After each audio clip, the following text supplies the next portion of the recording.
करण्यात आलेली आहे। नियमबाह्य खासगी रुग्णालयामध्ये महिलेचं सिझेरियन झालं, तर सिझेरियन शस्त्रक्रिया केल्यानंतर महिलेचा दुर्दैवी मृत्यू झालाय। लातूर रेणापूर ग्रामीण रुग्णालयाच्या वैद्यकीय अधीक्षकांचा हा प्रताप आहे। लातूरचे सिव्हिल सर्जन यांनी पोलिसांमध्ये या संदर्भात तक्रार दिली। डॉक्टर अनिता अलगोले यांच्यावर सदोष मनुष्यवधाचा गुन्हा दाखल करण्यात आलाय, तर गुन्हा नोंदवताच आरोपी डॉक्टर अनिता अलगोले फरार झाल्याचं कळतंय।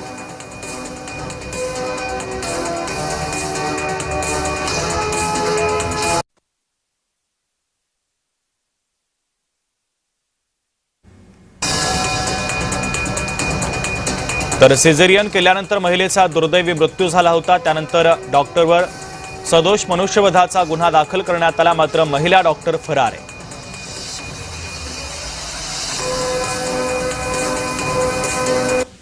अपघाताच्या संदर्भातली बातमी आहे। नाशिकच्या अंबड लिंक रोडवर भीषण अपघात झाला। दुचाकी घसरल्यानं भीषण अपघात झाला।